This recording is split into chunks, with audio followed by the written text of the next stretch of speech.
नमस्कार, आप सभी का स्वागत है इंडियन न्यूज पर। मैं हूं तनीषा शर्मा और आइए देखते हैं आज की खास खबरें।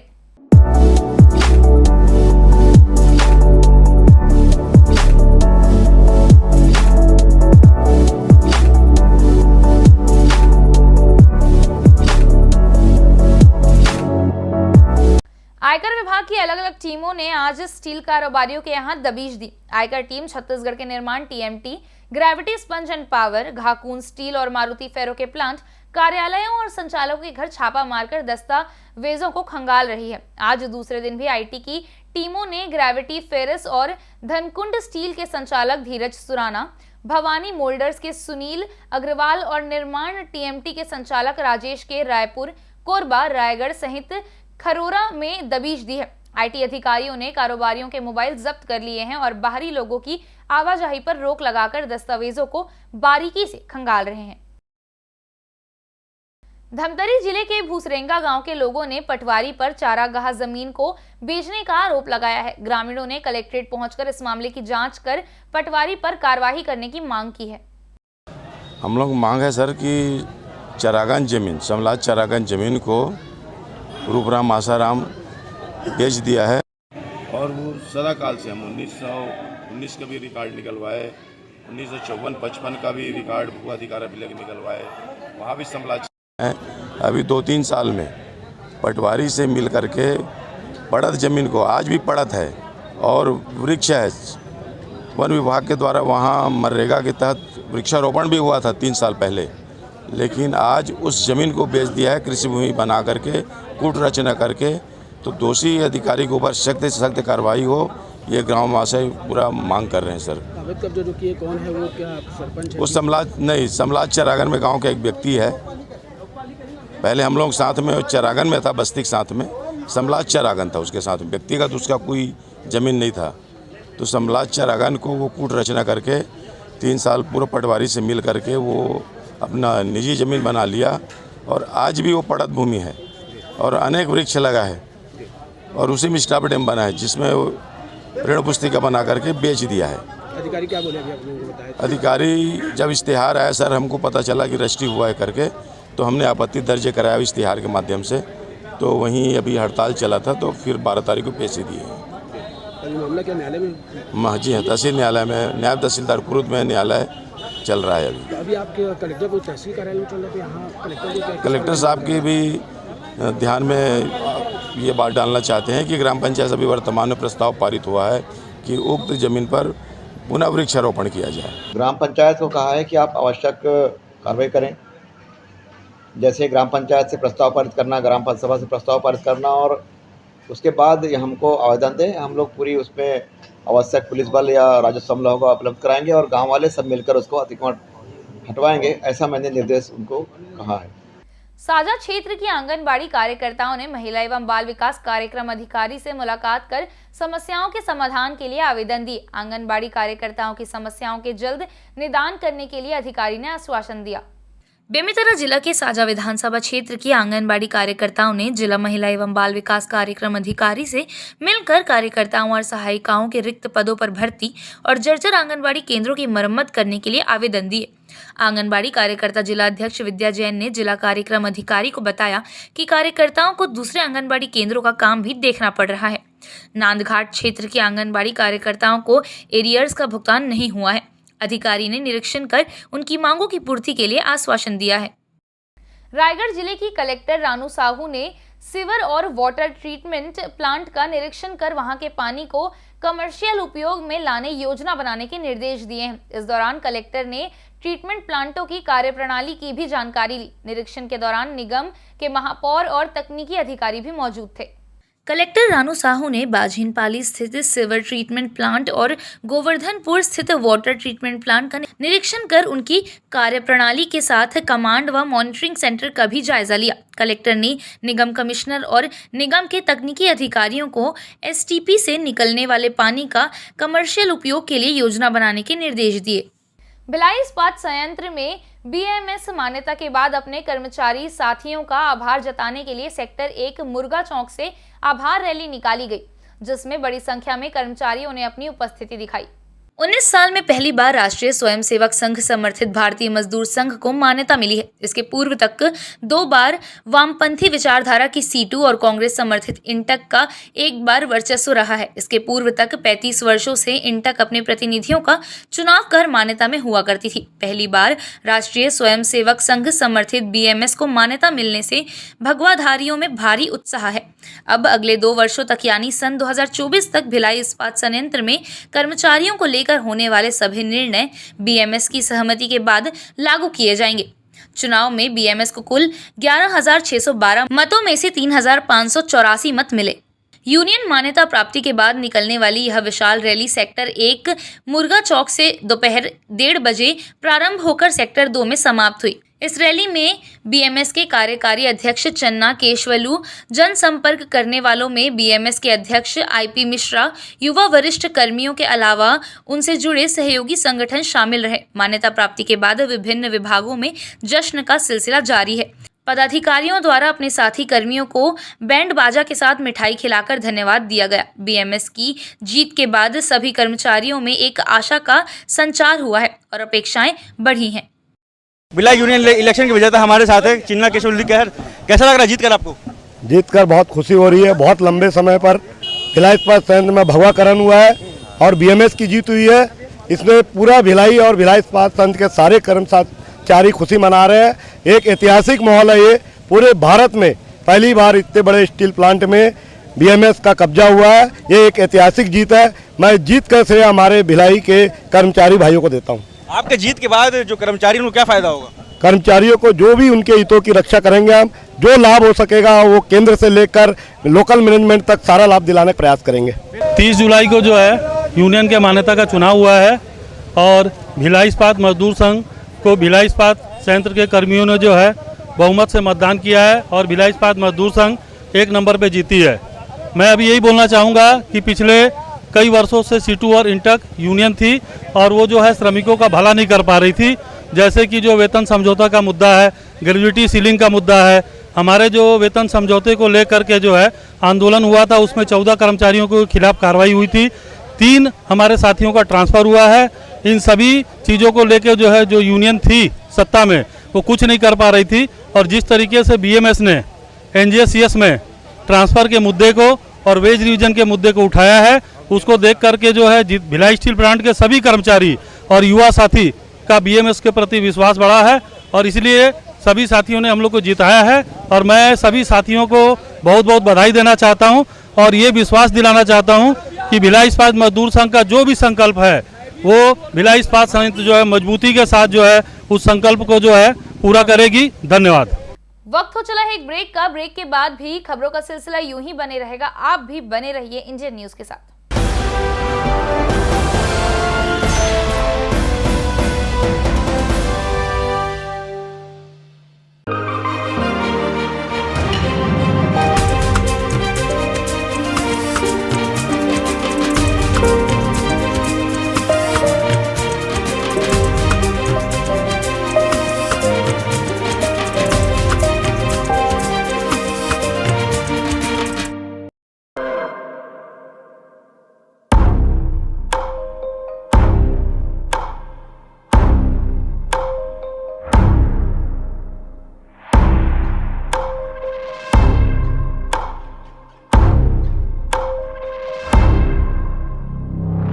प्रशिक्षण जो रोजगार दिलाए।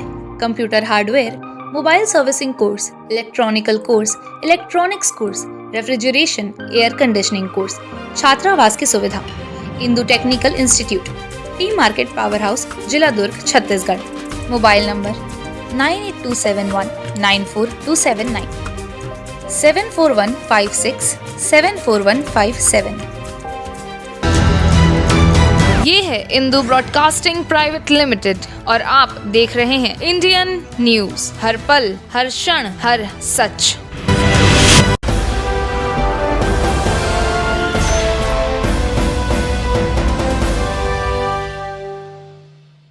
ब्रेक के बाद आप सभी का स्वागत है। निजी पोर्टल संचालक के खिलाफ दुर्ग निगम कर्मचारी लामबंद हुए और दुर्ग कोतवाली थाना पहुंचकर पोर्टल संचालक के खिलाफ मानसिक प्रताड़ना दिए जाने का मामला दर्ज कराया। दुर्ग नगर निगम के अधिकारी कर्मचारी गुरुवार को एक निजी पोर्टल संचालक की खबरों को लेकर आक्रोशित हो उठे और उन्होंने दुर्ग कोतवाली थाना पहुंचकर निजी पोर्टल संचालक के खिलाफ एफआईआर दर्ज करने की मांग की। इस दौरान निगम कर्मियों ने पोर्टल संचालक के खिलाफ आरोप लगाते हुए कहा कि पिछले कई दिनों से पोर्टल संचालक अधिकारियों को सीधे तौर पर नामजद करते हुए उनके खिलाफ अनारगल समाचार लगा रहे हैं, जिसके चलते अधिकारियों की छवि खराब होने के साथ साथ उन्हें मानसिक प्रताड़ना के दौर से गुजरना पड़ रहा है, जिसे लेकर निगम के अधिकारी कर्मचारियों ने कोतवाली थाने पहुंचकर अपनी शिकायत दर्ज कराई और निजी पोर्टल संचालक पर उचित कार्रवाई करने की मांग भी की। देखिए 2-3 दिनों से पोर्टल में कुछ चला रहा था, वो श्री नरेश सोनी करके है GF न्यूज़। मुझे मालूम नहीं था, मैं लेकिन ग्रुप से जुड़ा हुआ नहीं हूँ, किंतु अनेक ग्रुपों में उन्होंने भेजा है तो मुझे भी प्राप्त हुआ है। मैंने पढ़ा तो मैं स्तब्ध रह गया कि उसके द्वारा इस टाइप से गंदे शब्दों का प्रयोग किया गया, जबकि उसे सही पत्रकार होते हैं तो पत्रकारिता का परिचय देते हैं और आके मुझसे बाइट लेते हैं। अगर मैं कोई कमज़ोर हूँ, किसी प्रकार का कोई भ्रष्टाचार कर रहा हूँ तो वो उसकी शिकायत करते हैं, मगर किंतु उनके द्वारा किसी प्रकार की मुझसे पहले से कोई जानकारी नहीं ली गई और मेरे खिलाफ तथा मेरे कर्मचारियों के खिलाफ उन्होंने ऐसे अभद्र शब्दों का व्यवहार किया। कालिया, सांभा, गब्बर, मेरे अधिकारी को गब्बर बोल रहे हैं, हम लोग को कालिया, सांभा, ये कौन से पत्रकार होने का उन्होंने परिचय दिया और इस टाइप से शब्दों का प्रयोग मेरे निजी ज़िंदगी में।